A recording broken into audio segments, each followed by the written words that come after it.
Hello,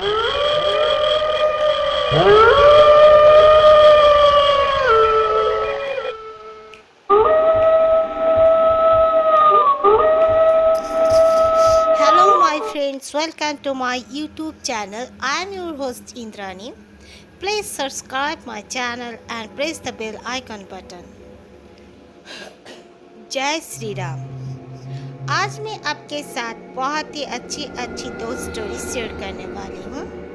ये पहली story है नागपुर से। रेवती हमारे साथ ये स्टोरी शेयर कर रही है, उनकी मॉम ने उनके साथ शेयर किए हैं। रेवती कहती हैं कि उनकी मॉम की एक मौसी हुआ करती थी जो कि उनके मॉम से बहुत प्यार करती थी और उन्हीं के पास रहती थी, क्योंकि रेवती की जो मॉम की नाना नानी बहुत जल्दी उनका डेथ हो गया था और उनकी मॉम की मौसी उनके घर में इसलिए रहती थी कि उनकी एक ही बड़ी बहन थी, मतलब रेवती की नानी। उनके और कोई भी सिबलिंग्स नहीं थे, कोई भाई बहन नहीं थे।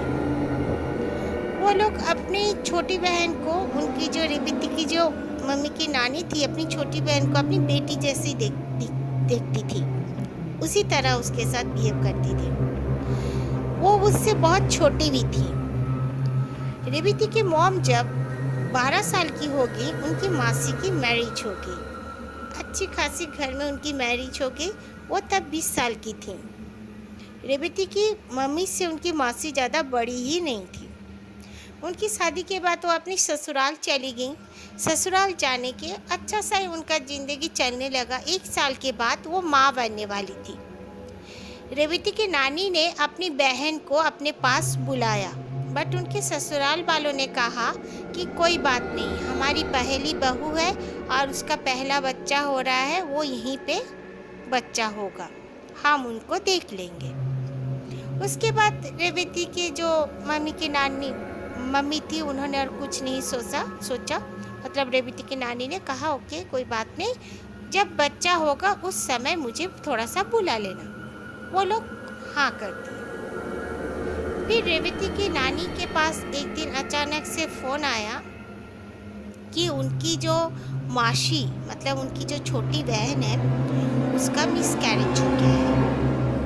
कैसे हुआ, क्या हुआ, किसी ने उनसे ये सब नहीं कहा। रेवती की नानी ये बस सुनना था। वो बहुत ही रोते बिलखते अपने हस्बैंड को बोले कि मुझे ले चलो, और रेवती की मम्मी को लेकर और रेवती की नानी और नानू दोनों चले गए उसके मासी के घर। जाकर उनकी नानी तो बहुत रोने लगी, रोग अपनी सिस्टर के साथ। उसकी सिस्टर भी रो रही थी, वो भी रो रही थी। 7 महीना हो गया था उनका गर्भ, उसके बाद ऐसा हो गया था इसीलिए। और फिर डॉक्टर्स ने ये भी कह दिया कि ये फिर कभी माँ नहीं बन सकती हैं। सब ने कहा कि ऐसे कैसे हो सकता है, ऐसे कुछ भी नहीं हुआ था। अचानक से वो सुबह उठी है, उठकर मतलब अपना वॉशरूम में गई है और ऐसे उसके साथ हो गया। उसके जो रेवती के जो नानी थी, उनकी सिस्टर ने भी वही कहा कि हाँ ऐसे ही हुआ था। कुछ उन्होंने और कुछ नहीं कहा, तो ऐसे सब कोई मान लिए। ये बात धीरे धीरे सबको खटकने लगी कि रेवती की जो नानी की बहन माँ नहीं बन सकती, घर की बड़ी बहू, पहली बहू और माँ नहीं बन सकती।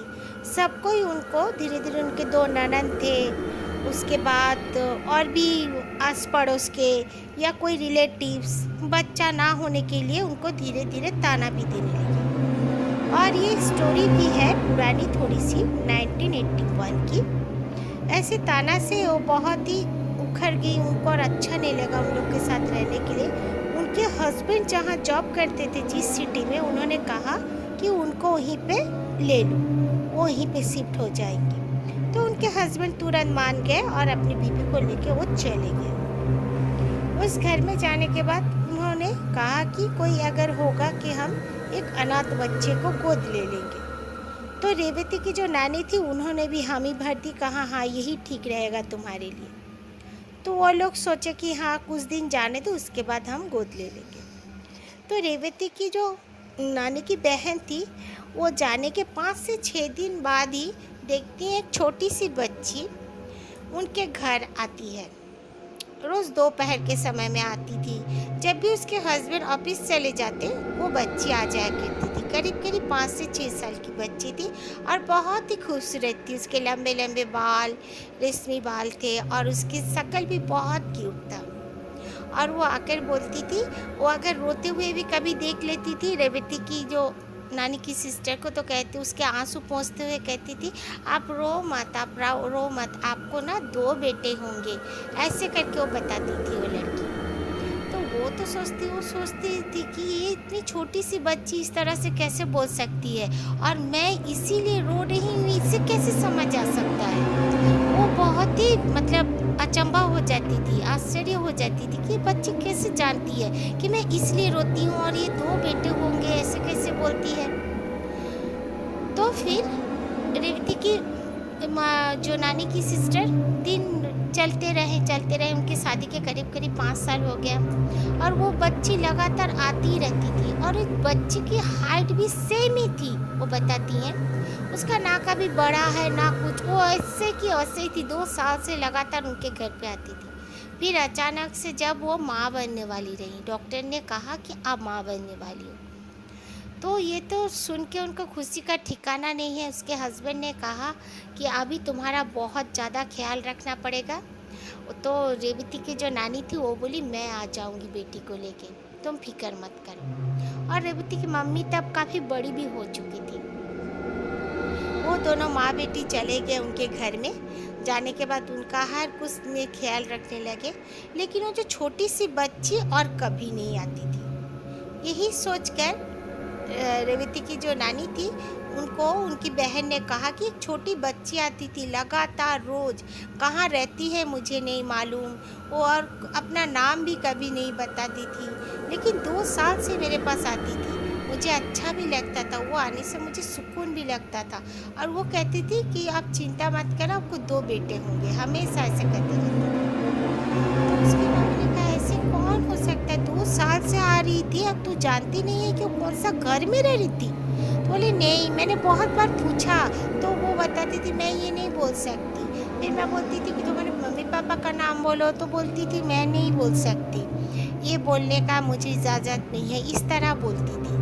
तो फिर ऐसे बात होने के कारण उसकी नानी ने कहा, ठीक है कोई बात नहीं, तू उसके बारे में मत सोच, देख हम लोग आए हैं बोल के शायद नहीं आ रही है, तू अकेली हो रहेगी जब बच्चों को लेके शायद फिर से आने लगे। फिर उनको वाकई में ट्विंस बच्चे हुए, 2 लड़के हुए। सब कोई बहुत खुश हुए। उनकी सास ससुर ने कहा कि बहू तो यहाँ पर आ जा, हम देखेंगे, तेरे बच्चों को बड़े कर देंगे, फिर जाना। लेकिन उनका जो मौसी थी, रेवती की नानी की जो सिस्टर थी, वो नहीं गई। बोली नहीं, मैं यहीं पे अपने बच्चों को खुद से पाल लूँगी। फिर उनकी सिस्टर, उनकी बेटी मतलब रेवती की मम्मी नानी दोनों घर चलाए। उनका बच्चों का थोड़ा सा जब 1 महीना 1.5 महीना के हो गया, वो लोग वापस चले गए। उसके बाद उसकी सिस्टर ने फ़ोन किया एक बार कि वो लड़की तो नहीं आई, हाँ पर सपने में आई थी। वही छोटी सी लड़की आकर बोल कर के कि देखा तो तुम्हें 2 बेटे हुए ना, और इन बेटों का बहुत सा ख्याल रखना और कुछ नहीं होगा तुम्हारी ज़िंदगी में बुरी बात। यही कहना था कि मेरी नींद टूट गई और मैं जाग गई। ये अभी तक कोई नहीं जान पाया कि ये लड़की कौन थी, बट ऐसे बहुत बार होता है। कई अच्छे लोगों के साथ भी कई बार बहुत बुरा भी हो जाता है। जैसे रेवती की नानी की जो बहन थी वो काफ़ी अच्छी थी, उन्हें बचपन से उसने बहुत कुछ खोया था। बहुत छोटे उम्र में अपने मॉम डैड को खो दिया था, अपनी सिस्टर के पास रहती थी। उसके बाद शादी के बाद उस तरह उसने अपने नवजात बच्चों को मतलब अजन्मा बच्चे को अपने पेट से भी वो प्रीमेच्योर बेबी हो गया, नहीं बचा पाए डॉक्टर। उसके बाद फिर वो 3 साल तक झेली हर किसी ने उसे ताना मारा और फिर भी उसने झेला, उसने असहज नहीं हुआ। वो फिर भी हार नहीं मानी, अपने भगवान पे विश्वास रखी और भगवान ही हो सकते हैं जो छोटी सी बच्ची के रूप में आकर उसका साथ दिया। उसका जब समय था माँ बनने का, उसको बना दिया। बहुत बहुत थैंक यू रेवती, आपने अपनी ये स्टोरी हमारे साथ शेयर किया। आगे भी इसी तरह प्लीज़ मेरे साथ अपना स्टोरी शेयर करते रहना। आपकी ये स्टोरी बहुत अच्छी है। और ये दूसरी स्टोरी है एक गोरखपुर की, मैं नाम ऑनियर नहीं कर सकती, जिन्होंने मुझे ये स्टोरी भेजा है उनका नाम मैं मेंशन नहीं कर सकती। गोरखपुर के एक थाने के बारे में ये स्टोरी है। कहा जाता है कि उस थाने में इस तरह सा एक कैद खाना है, वहाँ पर कोई भी मुजरिम को रखा जाए तो वो मुजरिम को रात को अगर रखा जाए तो दिन में वो मरा हुआ मिलता है। ये बात हर किसी को पता है। वहाँ के जो लोग हैं, शायद जो मेरी स्टोरी सुन रहे होंगे, अगर सच में सुन रहे होंगे गोरखपुर का कोई, तो कुछ सहारनपुर का थाना है ये, वहाँ पर कई बार ऐसे इंसिडेंट हो गए हैं। वहाँ पर कुछ दिखता तो नहीं है कि कोई घूम रहा है, कोई आत्मा, कोई हैवला, ऐसा कुछ दिखता नहीं है। बट ऐसा एक परमानेंट वहाँ पे कमरा है, जिस कमरे में कोई भी कैदी को रखा जाए उस कैदी का मौत ही निश्चित हो जाता है। कई बार गलती से पुलिस ने वहाँ पर कैदियों को रख दिया है, एक ही कैदी अकेला रखने पर ही ऐसा होता है। कई बार पुलिस की गलती के वजह से वहाँ पे कैदी रखे गए और कैदी मरे हुए मिले। आज तक कोई समझ में नहीं पाया कि ये होता क्यों है और होता कैसे है, क्यों हर कैदी उस जेल में, उस कमरे में रखने पर ही मर जाता है। बिल्कुल तंदुरुस्त कैदी होने से भी वो मर जाता है। फिर धीरे धीरे उस कैद खाने को बंद कर दिया गया।